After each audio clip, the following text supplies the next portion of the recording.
दिल्ली के उत्तम नगर की दिल दहला देने वाली कहानी, एक थप्पड़, एक बदला और एक निर्दोष की हत्या। दिल्ली के उत्तम नगर से एक खौफनाक और भावनात्मक कहानी सामने आई है, जहां एक पत्नी ने अपने ही पति को 15 नींद की गोलियां दी और फिर अपने प्रेमी, जो खुद पति का चचेरा भाई था, के साथ मिलकर करंट लगाकर उसकी बेरहमी से हत्या कर दी गई। यह कहानी एक थप्पड़ से शुरू होकर विश्वासघात, साजिश के भयानक अंजाम तक पहुंचती है। जानिए कैसे छोटे भाई की सतर्कता और पुलिस की जांच ने इस हत्या की सच्चाई को सामने लाया है। मेरे दोस्तों, ये सच्ची घटना दिल्ली के उत्तम नगर की है।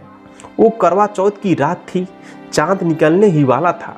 हर शादीशुदा औरत अपने पति की लंबी उम्र के लिए व्रत रख रही थी। बाजारों में भीड़ थी, छत पर महिलाएं छलनी लिए खड़ी थी और टीवी पर फिल्मी गीत चल रहे थे, चांद छुपा बादल में। लेकिन ठीक इसी वक्त दिल्ली से उत्तम नगर की एक गली में एक पति ही पत्नी का साजिश का शिकार बन रहा था, जिसका नाम था करण देव।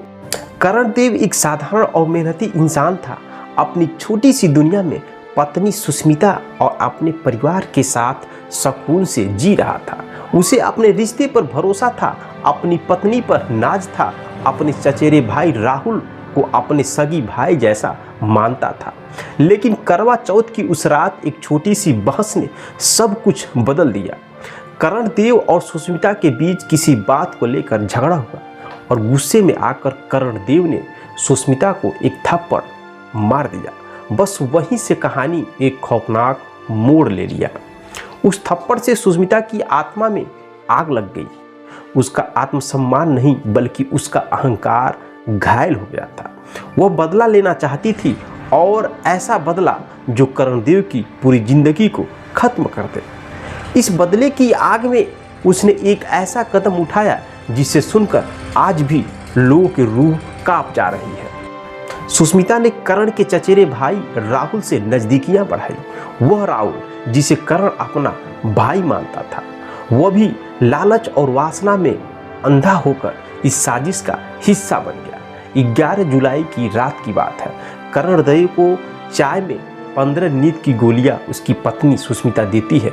वह बेसुध हो जाता है, बेहोश हो जाता है। कुछ भी समझने से पहले ही उसकी आंखें भारी होने लगती है। और फिर राहुल आया। सुष्मिता और राहुल ने मिलकर करण देव को इलेक्ट्रिक करंट दिया, और एक ऐसा शख्स जो उनके भरोसे पर ही जी रहा था। करण की आंखें कभी खुली नहीं, और जब खुली तो केवल इस दुनिया से बहुत दूर एक चुपचाप शांत जगह पर। अगली सुबह घर में रोने पीटने का नाटक हुआ। सुष्मिता ने खुद को टूटे हुए व्यक्ति की तरह पेश किया। बोली, मेरे पति को करंट लग गया और हम बचा नहीं पाए। 100 को अस्पताल ले जाया गया, जहां डॉक्टर ने इलेक्ट्रोक्शन को मौत का कारण बताया। घर वाले चाहते थे कि पोस्टमार्टम न हो, क्योंकि जो देखा था वही मान लेना आसान था। लेकिन करण देव का छोटा भाई वह मानने के लिए तैयार नहीं था। भैया ऐसा नहीं कर सकते, कुछ तो गलत है। उसने पुलिस से गुहार लगाई, जांच की मांग की। फिर सच की परतें धीरे धीरे खुलने लगा। पोस्टमार्टम में सामने आया कि करण को पहले नींद की गोलियां दी गई थी। उसके शरीर पर ऐसे निशान थे जो एक दुर्घटना की नहीं, बल्कि हत्या की कहानी कह रहे थे। फोन चैट की जांच हुई। सुष्मिता और राहुल के बीच की बातचीत ने पुलिस को हिला दिया। नींद की गोलियां दे दी है, आज सब खत्म हो जाएगा, करंट लगते वक्त ध्यान रखना। ये वो चैट थी जो किसी को भी अंदर से झकझोर कर रख देगी। डीसीपी द्वारका अंकित चौहान ने बताया कि शुरुआती इन्वेस्टिगेशन में जो शक था वो अब साफ हो चुका है। हत्या की पुष्टि हो गई है। सुष्मिता और राहुल दोनों ने मिलकर उसको मारा है। दोनों को गिरफ्तार कर लिया गया है। अब न्याय की प्रक्रिया जारी है। एफएसएल टीम ने घटनास्थल के निरीक्षण किया है।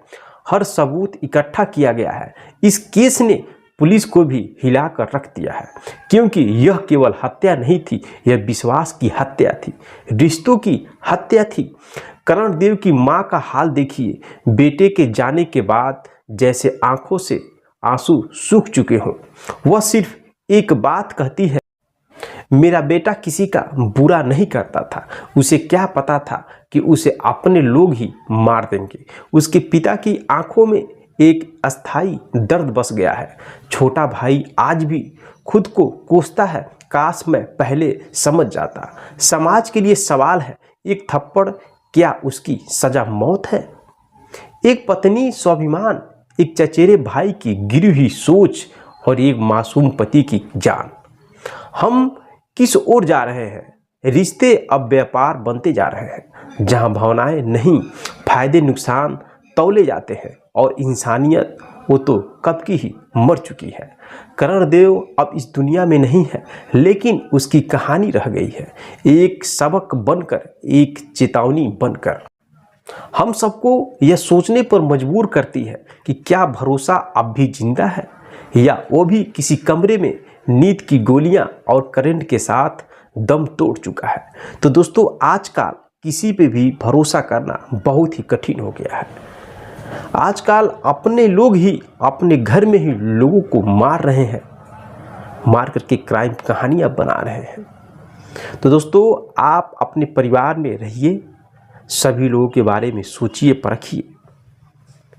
मैं यह घटना क्यों आपके सामने लेकर आया हूँ? आपके दिलों को चोट पहुंचाने के लिए नहीं, बल्कि आपको सतर्क और जागरूक करने के लिए लेकर आया हूँ। आप लोगों की राय क्या है? कमेंट बॉक्स में कमेंट करिए। मिलते हैं नेक्स्ट वीडियो में नेक्स्ट कहानी के साथ। तब तक के लिए जय हिंद, जय भारत।